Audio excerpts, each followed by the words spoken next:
안녕하십니까. 마이바시 회계 이야기 마이바입니다. 오늘은 차변과 대변, 그 다음에 분계에 대해서 간단하게 살펴보겠습니다. 오늘 아침에 저 유튜브 댓글에 보니까 이 부분에 대해서 물어보시는 분이 계셔가지고 간단하게 답글로 써줬는데 아무래도 글로 쓰면 좀 이해하기가 힘들거든요. 그래서 영상으로 한번 만들어 봤습니다. 자, 우리가 이제 상태표가 있어요. 재무상태표가 있고, 그 다음에 손익계산서가 있어요. 손익계산서. 그리고 또 뭐가 있죠? 자본 변동표도 있고, 그 다음에 현금흐름표가 있어요. 현금흐름표. 그 다음에 재무제표에는 주석상이 또 있죠? 현금흐름표. 자, 우리가 이것은 T계정이라고 말해요. T계정식. 그 다음에 우리가 보고식은 일자로 써요. 재무상태표도 우리가 보고할 때는 이런 식으로. 그래서 사업보고서상 주주한테 우리의 경영 재산 상태를 보고한다. 그러면 일자 형식으로 유동자산, 비유동자산, 유동부채, 비유동부채, 자본 이런 식으로 일자로 씁니다. 손익계산서도 마찬가지예요. 일자로 매출총익, 영업이익, 법인세 차감전순이익, 당기순이익 이런 식으로 일자로 쓰는 게 보고식이에요. 보고식. 이것은 뭐냐면 T계정식이라고 해요. T자죠. 계정식. T계정식 재무상태표 손익계산서라고 해요. 그래서 왼쪽을 차변이라고 해요. 차변의 의미가 큰 의미가 없어요. 그냥 왼쪽이에요. 대변은 오른쪽이에요. 오른쪽. 그냥 차변은 왼쪽, 대변은 오른쪽. 손익계산서도 마찬가지. 차변은 왼쪽, 대변은 오른쪽이라고 그냥 생각하시면 돼요. 어떤 큰 의미가 없어요. 그래서 이것은 우리가 항상 많이 배웠죠. 자산은 왼쪽에, 부채하고 자본은 오른쪽에, 비용은 왼쪽에, 그 다음에 수익은 오른쪽에.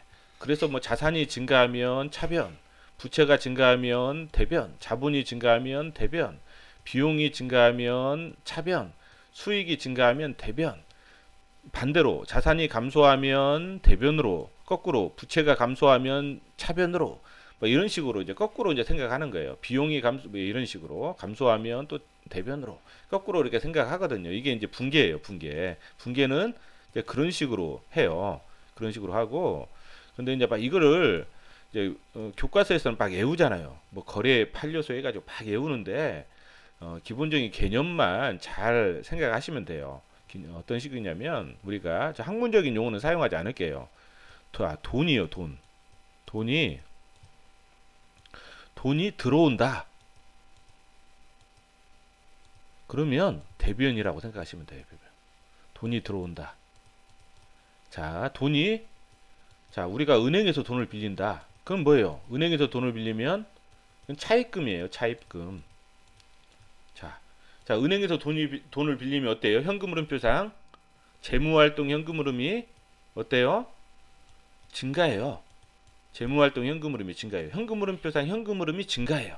이것은 대변이에요. 대변. 그래서 차입금이 증가하면 현금흐름표상 재무활동 현금흐름이 증가하기 때문에 돈이 들어오는 거예요. 이게 돈이 들어오면 뭐예요? 차입금은 대변.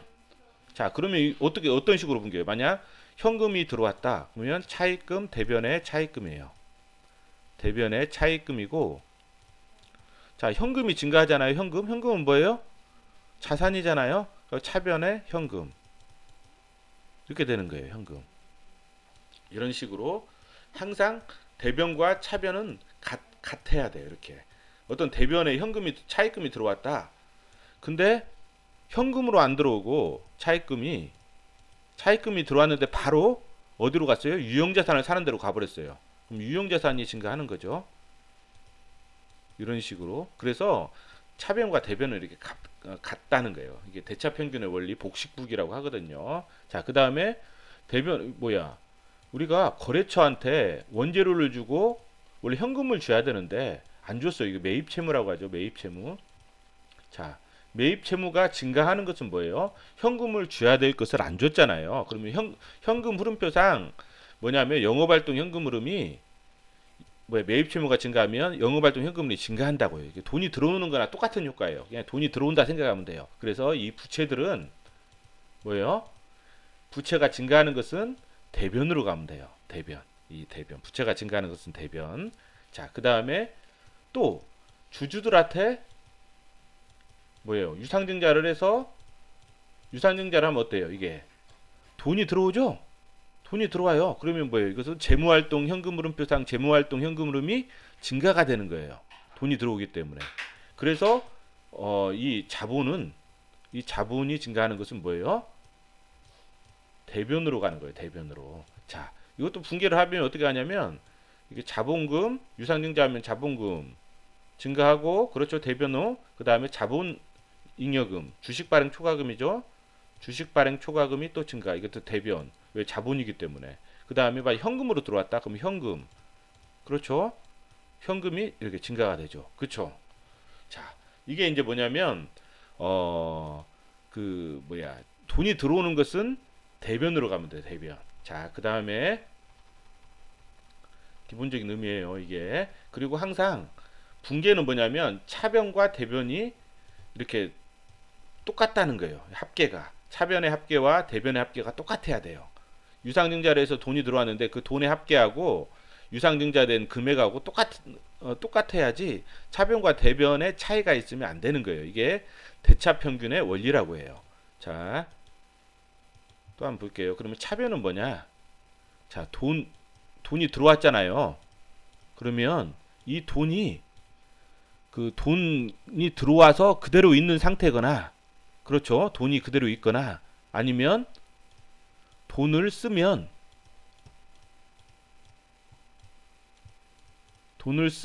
차변이에요. 차변.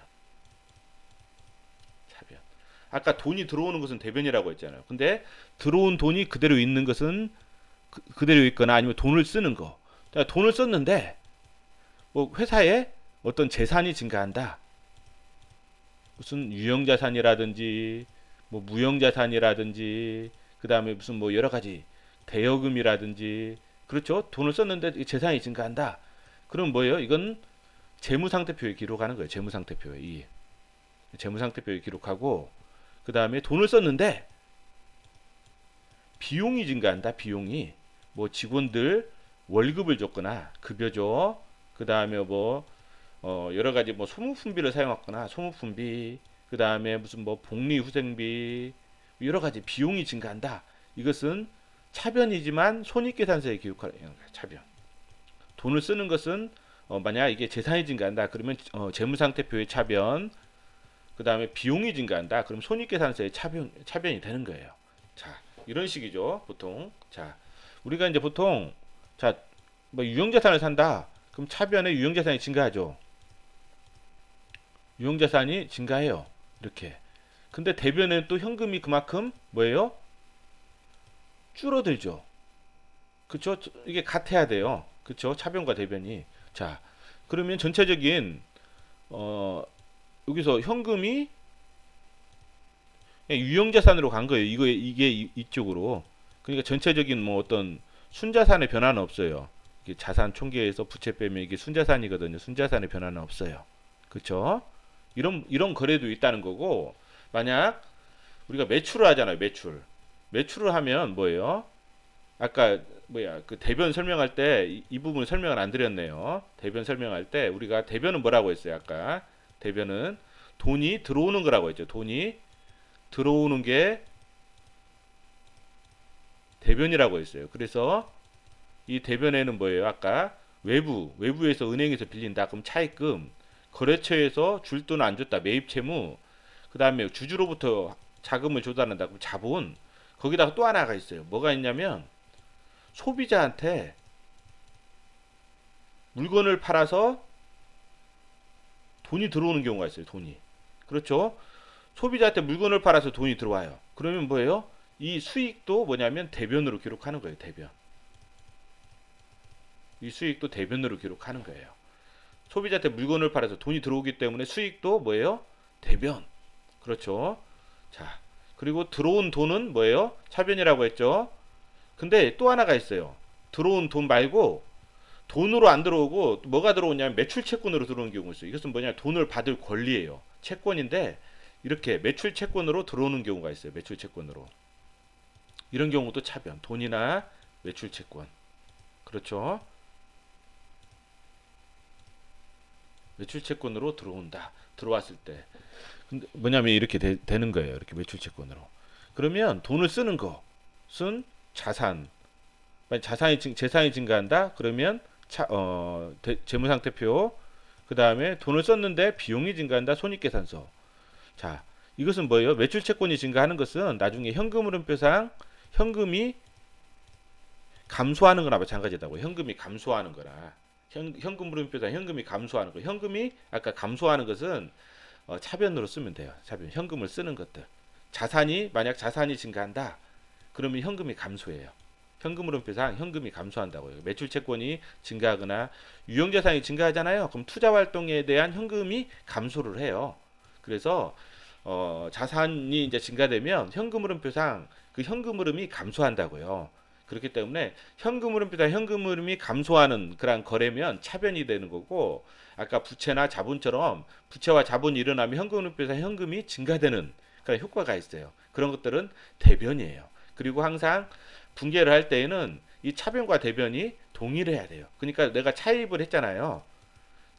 차입을 했으면 이 대변이 가지만 상대 계정에는 만약 현금이 들어오면 현금으로 쓰고, 차입을 했는데 은행에서 만약 바로 유형자산을 산 쪽으로 가면 유형자산, 그렇죠? 상대 가면 유형자산이 증가할 수도 있고 여러 가지가 있다는 거예요. 이렇게. 그러면 이게 같아야 돼요. 차변과 대변이 이제 같다는 거예요. 그래서 분계는 이런 식으로 하는 거예요. 만약 매출을 일으킨다. 매출이 증가하잖아요. 그만큼 대변. 근데 매출을 일으켰는데 현금으로 받았다. 그 돈을. 그럼 현금이 증가하는 거예요. 현금. 그럼 차변. 그럼 현금이 증가하죠. 매출도 증가하죠. 이것은 현금이 증가하기 때문에 이 자산이 다 증가하잖아요. 부채가 그대로 있다면 이 자본은 증가한다고요. 그쵸? 자산이 증가하기 때문에. 그쵸? 왜냐면 이게 수익과 자산이 함께 이렇게 증가하는 것. 수익을 동반한 자산이 증가하는 것은 이 순자산에 영향을 미친다고요. 순자산에. 왜? 수익이 증가하고 자산이 증가하면 당연히 부채는 그대로 있다면 이 총자산이 증가했기 때문에 이 순자산은 증가하죠. 그렇죠. 이런 경우예요. 자, 만약 급여를 줬다. 그러면 비용이잖아요. 자, 차변이 증가했죠. 그럼 뭘로 줘요? 현금으로 줬죠. 현금이 나가요. 자, 비용이 증가했어요. 차변. 근데 현금이 나갔잖아요. 그러면 이 자산이 감소한 거잖아요. 부채는 그대로 있을 때 자산이 감소했으면 어때요? 부채는 그대로 있으면 이 자본, 순자산은 감소하게 되죠. 그렇죠. 항상 손익계산서와 이렇게 상대 계정이 손익계산서다. 손익계산서와 관련된 거다. 그럼 자산이 증가하고 감소하는 것들은 이 순자산에 영향을 미친다고요. 그냥 아까 말 그대로 유형자산을 사는데 현금을 주고 유형자산을 샀다. 그럼 현금, 유형자산, 차변 유형자산이 증가하고 대변이 현금이 증가하잖아요. 이런 것들은 뭐냐면 어차피 현금이 유형자산으로 간 거기 때문에 이 총 자산은 그대로 있다고요. 현금이 단지 유형자산으로 자산의 어떤 구성만 바뀐 거예요. 그러면 순자산은 그대로 있어요. 자본은. 그래서 어떤 손익계산서의 어떤 그 거래와 재무상태표의 어떤 계정 과목이 어떤 연결이 되어 있으면 순자산이 증감이 일어나지만 그냥 여기서 재무상태표의 계정 과목만 서로 바뀌면 큰 의미가 없다는 거예요. 그런데 만약 이런 경우가 있어요. 부채도 증가하고 자산, 유형자산을 사는데 부채도 증가하고 유형자산도 증가했다. 근데 이게 똑같은 금액이라고 하면 그렇죠. 유형자산 증가하고 그럼 현금도 일부 주겠죠. 현금. 그렇죠. 현금도 일부 줬다. 그래서 유형자산, 부채, 현금 이게 똑같다. 그러면 부채도 증가하고 유형자산도 증가하고 현금은 그만큼 감소하고 그렇기 때문에 이게 전체가 똑같아져요. 순자산은. 그렇죠. 그렇지만은 이 부채 비율은 증가할 수가 있다고요. 그렇죠. 이 부분은 왜 순자산은 동일한데 부채만 증가했기 때문에. 그렇죠. 부채 비율이 증가한다. 이런 경우 이런 식으로 이해를 하시면 될 것 같습니다. 오늘 참 그냥 간단하게 아침에 어떤 준비도 없이 그냥 바로 영상을 만들었는데 좀 이해 안 되시면 한번 댓글로 다시 달아주시면 또 어떤 다른 방법을 한번 강구해 보겠습니다. 이상입니다.